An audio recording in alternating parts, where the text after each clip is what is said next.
Hi, I'm Stephen Vantassel. You're listening to Living the Wildlife, discussing all things related to vertebrate pest control as part of the Pest Geek podcast family. This is the disclaimer for Wildlife Control Consultant and Pest Geek podcast for Living the Wildlife podcast.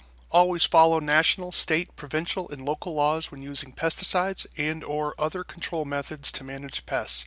Wildlife Control Consultant, LLC, Pest Geek Podcast, Living the Wildlife Podcast, Stephen M. Vantassel, or their or his affiliates are not responsible for followers' use of the information provided here. Hi everyone, Stephen Vantassel here, Wildlife Control Consultant, bringing you another episode of Living the Wildlife as part of the Pest Geek Podcast family.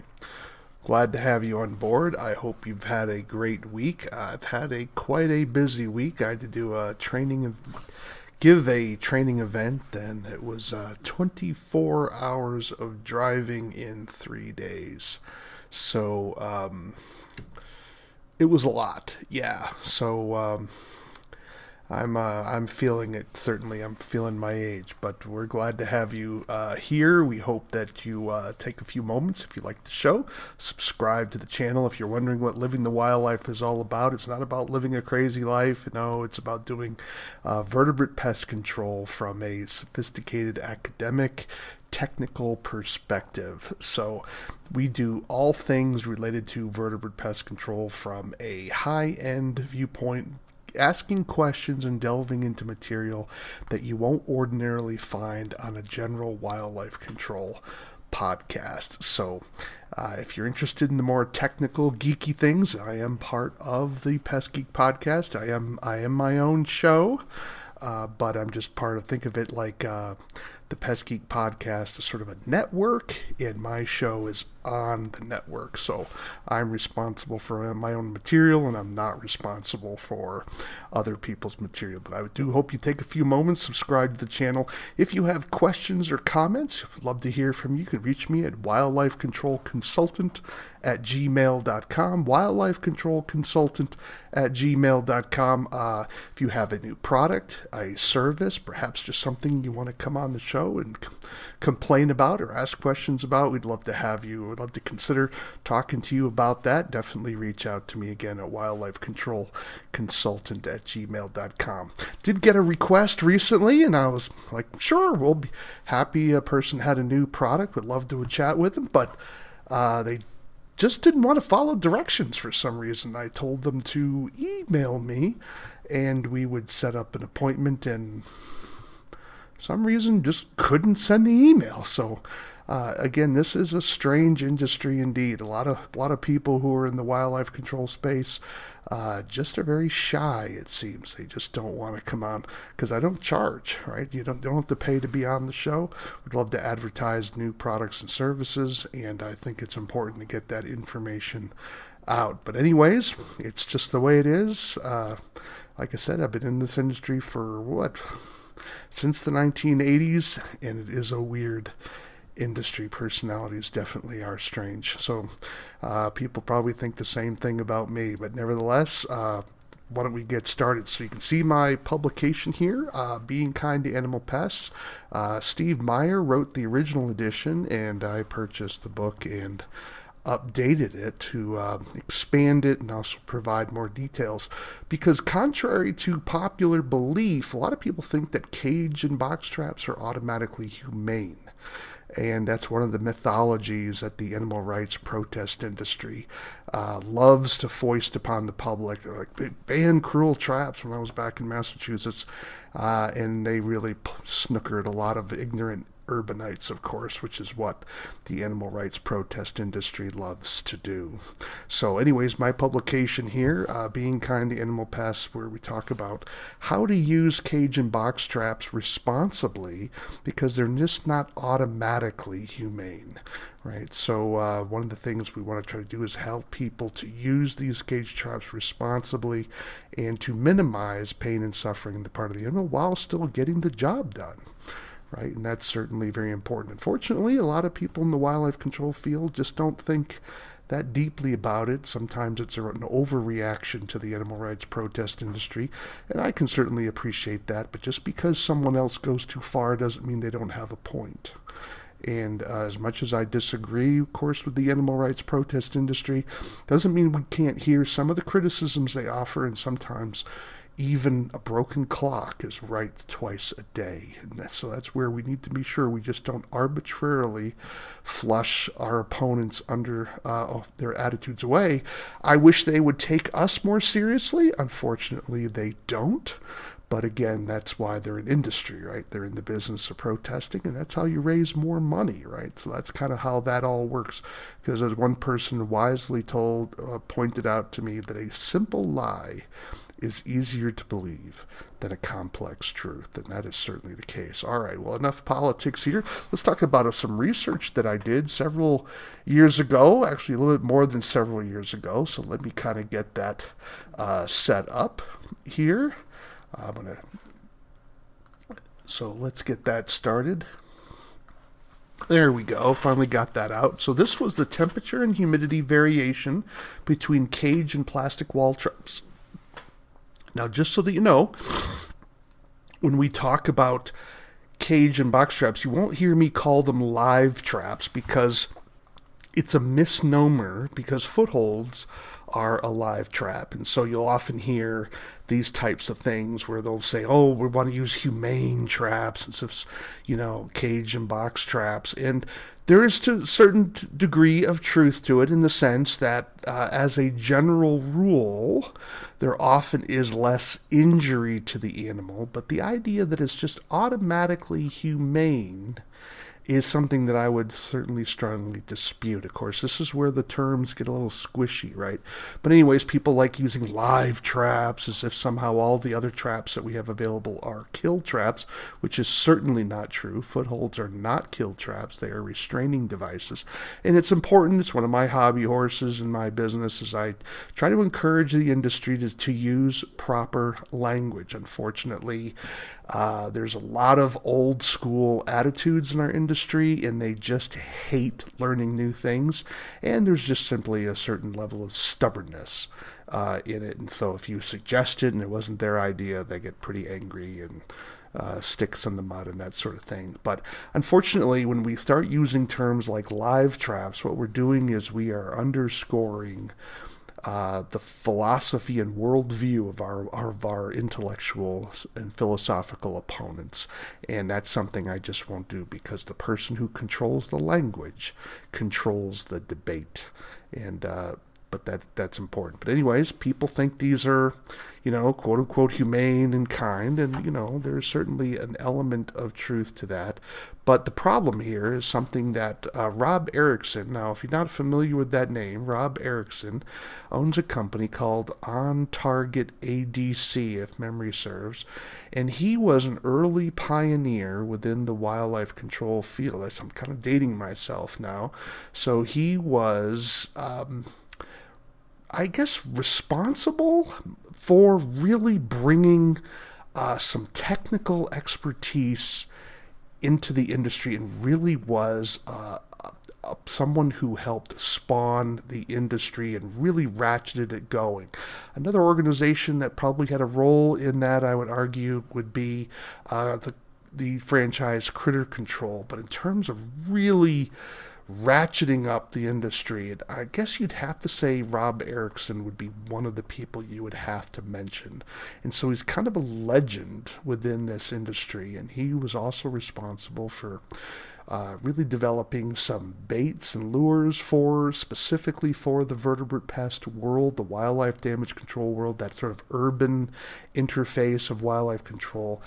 And he's a pretty observant guy, and he has, one of the things, I heard him do a talk one day, and he was talking about how he was finding skunks when he was trapping skunks, because the plastic catch trap that you see there, it's a solid wall plastic trap, was being used by wildlife control operators to catch skunks. It makes obvious sense because it's already encapsulated. Since a skunk can't see you, it's hard for a skunk to spray. A skunk can still spray inside, but it's not going to really likely hit you. It automatically keeps the skunk calmer because the skunk can't see a whole lot. So it really was a kind of a game changer trap within, I think in the late 80s, early 90s, when that wood trap was developed. And what he was discovering was that animals that he was trapping in this trap, the plastic catch trap, were overheating. And he was wondering if other people had the same experience. Now, he was based out of Illinois, certainly not a southern state, but this was his observation. It turned out some other people in the audience said they had similar things. No one disputed his claim there. Now, not everyone was using the plastic catch trap or similar traps, but no one disputed it. And so I got the idea. I'm like, well, can we provide some scientific data to support or debunk Mr. Erickson's observations here? And I personally, so the answer was, well, yes, I could. And I was able to do this sort of pilot project while I was working at the University of Nebraska-Lincoln. And the study was really quite simple, right? And so what I was able to do is I got a plastic catch and a cage trap and a couple of and three different sensors, and I put the plastic catch in my backyard right next to my cage trap. They were probably 6-8 inches apart, and I covered the cage trap with as you see there, my little denim cloth there in the upper right-hand corner. And so I would put a sensor inside of the plastic catch trap and another sensor inside of the cage trap that was covered, and another sensor at around ground level, slightly above ground level. We didn't want it directly on the ground. And what these sensors were they were taking temperature measurements like every minute, temperature and humidity, and I did this for a year. So there wasn't replication, so that's certainly one of the negative aspects of what I did, but there's nothing about what I did that would suggest there's going to be major differences from if I added more replication. In other words, what I could have done was I could have swapped positions of the plastic catch and the cage trap because maybe the sun was going to impact them slightly different.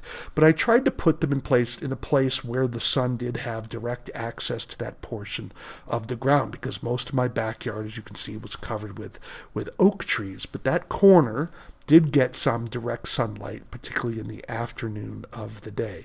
And this all took place in Lincoln, Nebraska, and it gets pretty hot in the summer. So although it wasn't replicated, I mean, ideally you would do this multiple times or have, 5 or 6 different replicates and do them in different parts of the state or whatever, or swap them back and forth. But I didn't do that.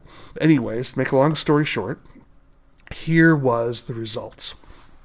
After about 1 year, we did have a couple of technical difficulties where malfunctioned for a few days, but it wasn't very significant. So we got about a year, 365 days.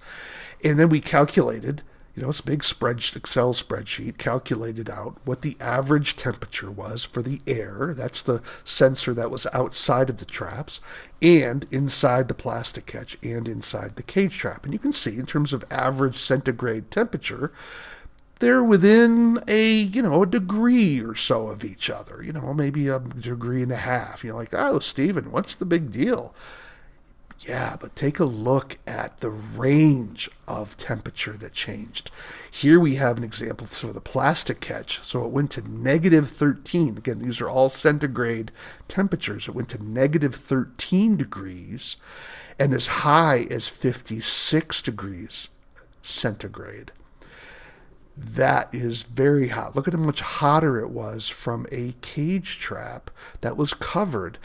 5-degree difference. Now, you may think that that's not a whole lot, but imagine what the temperature is different at 95 versus 90, or 90 versus 85. That's a pretty big spread. And if you're an animal trapped inside of one of these plastic catches in the wintertime, that 5 degrees is huge. That means you're not probably freezing. You're cold, but you're not that cold, right? Look at the difference in the cold weather. It was a full 2 degrees warmer. And for the air, you were a full almost 6 degrees warmer than the surrounding air. Now that's pretty good, right? Plus you're protected from rain, you're protected from wind. So we haven't even talked about wind speed and that sort of thing. So this was pretty significant. And then here's what the chart looks like when you see it. I'm sorry, I got to get back to my little technical difficulty here.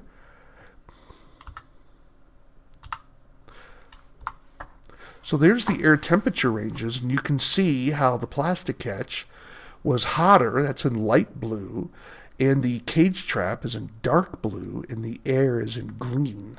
And you can see the differences in temperature around there. So there's a lot of overlap, to be sure, but the plastic catch overall was generally warmer than the cage trap, and the cage trap was generally cooler than the plastic catch trap. Now, what about humidity? Because remember, when we think about how we experience temperature, it's not just simply an issue of temperature. It's also the relationship of temperature and the humidity. You know how people say, well, I'm in Arizona. Yeah, but it's a dry heat, right? And that does make a difference, right? And so what was the difference in terms of humidity? And so when we're looking at humidity here, we had the average relative humidity of the plastic catch was 78.4 and the cage was 79.9 versus the air. Now, part of the reason for that is that's probably some water collected inside of the plastic catch, because I really didn't do a lot of manipulation of these traps. Once I put them in place, I kind of just left them there. So I probably, in hindsight, should have maybe angled the plastic catch trap such that made sure that no moisture was collecting inside there. So that's probably the reason why that number was higher. But nevertheless, the cage trap was also getting humidity off the ground as well. So the key points here, if you're like, boy, Stephen, this is kind of overwhelming. What do I do with this information? So on average, the plastic catch was almost a degree warmer than the cage trap. And the plastic catch was almost 2 degrees warmer than the surrounding air. The plastic catch, as a general rule, was less humid than the cage trap, and the plastic catch was significantly more humid than the air. So you say, well, what do you do with all this? Well, this is where we get to the question of the Humidex degree of comfort index. Now, this index is based on human preferences, and so I'm trying to use this in an analogous way to how animals might feel, like a skunk, for example. So my assumption here is that what is uncomfortable for us is certainly going to be uncomfortable for them as a general rule, right? It's not going to be exact, to be sure, but if we're in that uncomfortable range, they're going to probably likely be in that uncomfortable range. So what we're pointing out here is when we're getting into some of these higher temperatures, for example, it can be quite significant in terms of the type of degree levels. And you can see that relationship between humidity and temperature and how it creates that discomfort index or comfort index, depending on how you want to rate it. So what do we do with this in terms of our own trapping behavior? Well, my point here is that we have to get rid of this technology myopia. One of the things that the animal rights protest industry likes to do is they like to demonize equipment by saying a particular piece of equipment is automatically humane or not. And my argument here is that is simply too simplistic. A more proper assessment is to have the relationship of the equipment and the set as well as time. So, for example, you may have a piece of equipment in the wrong hands that is quote-unquote treated as humane, but if it's in the wrong hands, that animal's going to suffer. Where someone who has knowledge about the trap's use and how to use it properly, that person can use and take advantage of the advantages of that trap, as well as minimize the disadvantages of that particular piece of equipment for the betterment of the humaneness toward the animal overall. Because when we talk about trapping is more than just simply the tool. It's also how the tool is being used. Now, a very gross analogy for this would be a hammer. Now, a hammer in the hand of a carpenter is an important tool for the construction of various items. A hammer in the hands of a criminal is a dangerous weapon, right? So the hammer on its own is not necessarily neutral, but how the tool is being used has a long way to go into whether it's being used appropriately or inappropriately. That's something that the animal rights protest industry frequently likes to ignore when they do their advertising campaigns. Because why? Because a simple lie is easier to believe than a complex truth. Right? So where do we go from this in terms of our work with train traps? If you really care about using your cage traps and box traps appropriately, here's some suggestions for you to consider as you're using these particular traps. Always consider the site where you're setting your trap. Is it exposed to sun? If so, for how long? Is it morning sun where the animal may get warmed up in the morning, or is it afternoon sun where it might get cooked, right? Particularly in the summertime. Is there exposure to water? Have you put the trap near a downspout, for example? And if it rains, is that animal going to get inundated with water that's running off of the roof? Is there exposure to pets? A lot of animals are going to be afraid of dogs and cats. So are you making sure that you're keeping those animals away? Because when the animal's inside of a trap, it feels very vulnerable because it's lost control. Is there exposure to people? Because, again, we're major threats to animals, right? So when we're around, animals tend to run. So this is something that you want to be thinking about. Where are you putting that animal for? It's not only for its physical well-being, but also its psychological well-being as well.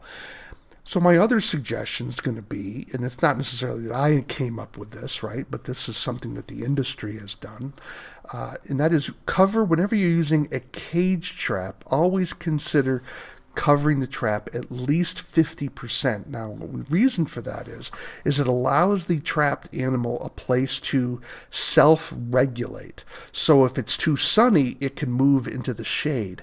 If it's too cold and it wants the sun, it can move into the sun. If it's windy, it can move into the shade. If it wants to get out of the rain, it can move into the shade. So you can kind of get the idea.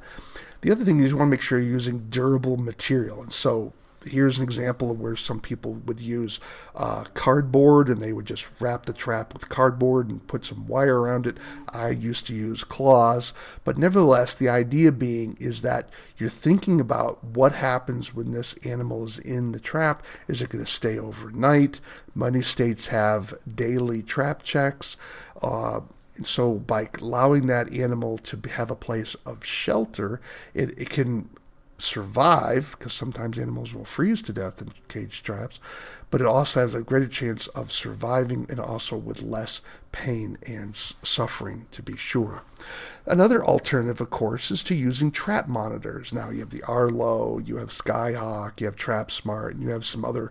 I'm just giving you some examples. I'm not recommending or demoting those that I haven't mentioned here. I'm just simply putting out some names here. There's even now where you have trail cameras that are now being marketed with cellular technology, so that you can monitor your trap. And so obviously the longer the animal is in the trap, the more suffering that animal can sustain. So if you're able to monitor that trap and know, okay, I can go out there now because I've caught something, you're able to reduce the amount of time that animal's going to be in the trap, which automatically reduces its pain and suffering. So are there any future research needs? Well, the fact of the matter is, yes, there are, and it would be great to have more information on this. And that is, are there Are there benefits with different mesh sizes, for example? Is it better to have a 1/2 inch by 1 inch mesh, for instance, or maybe even something tighter? Is that has less injury? Because sometimes animals will get what's called nose burn, where they're sticking their nose through the 1 inch by 1 inch mesh. That's a frequent problem. Are there is it better to use a larger trap so an animal can posturally move, or is it better to have a smaller trap so it has the inability to pick up speed and ram the trap, which sometimes trapped animals will do? Are there different materials that would be less injurious or more injurious to an animal? Like we talked about the plastic catch, we talked about cage traps, but what about metal traps? What about PVC pipe traps? As maybe the shape of the trap also has an impact on this. We just don't know the answers to these, right? And so it would be great if we could get more research in this particular area. I know that would be something good for the animal rights industry to put some money into, and that is giving us real data. But again, then they would have to back it up, right? They would have to support our use of it, and that's something that often gets them a little squirrely at times. But I don't want to speak for them too much here. As you can tell, I have deep contempt for the animal rights protest industry. And so I did my dissertation on them, and so if you're wondering why I'm being so snarky at times, is because I just don't find them as being honest brokers and partners often, in that they have used a lot of political language. They have a lot of power that's often that people in the wildlife control field don't have, and they're able to manipulate an ignorant public to vote ways that are actually against the best interest of human health and safety, and in some cases actually animal welfare. Why? Because, as I said, a simple lie, as the quote goes, is easier to believe than a complex truth. So if you want to learn more about how to use cage and box traps more humanely and doing pest control or vertebrate pest control in a kinder, more humane manner, I would encourage you to pick up a copy of my book. It's available at various places, and it's only $20 or so, and so it's something that's not very expensive. It can substantially improve animal humaneness, really without a lot of effort on your part. It's often a mindset, and just a few little tweaks here and there can really go a long way on reducing harm to these animals and still allow you to get the job done to solve that pest control problem that you're having. So do take a few moments, if you would, if you liked what you've heard today, subscribe to the channel. If you have comments, thoughts, yes, even criticisms, I'm not perfect.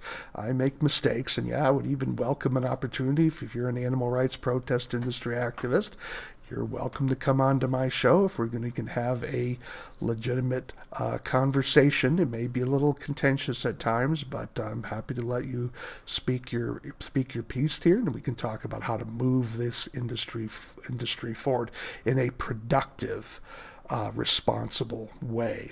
And if you have any doubts about this, I've done a previous podcast where I talked about lies that trappers tell, and I think it's important for us to be honest about what I do. I tell people straight out, what I do is not pretty.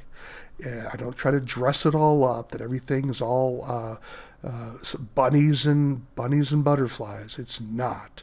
It is an ugly business. It's sort of like being an undertaker, right? It's not a pretty job. It's something that we do that a lot of people cannot emotionally handle. But the question is it responsible? Is it appropriate? And I would argue, of course, that it is. But it's not pretty, and it reminds us of our own mortality. And unfortunately, we're in a day where people can't handle the fact that they die. So we tend to deflect from a lot of this. And I've pointed out that to live is to kill. There's no other way. Whether you're a vegan, it doesn't matter. Whether you're a vegan, vegetarian, carnivore, in order for us to survive on this planet, we must kill something.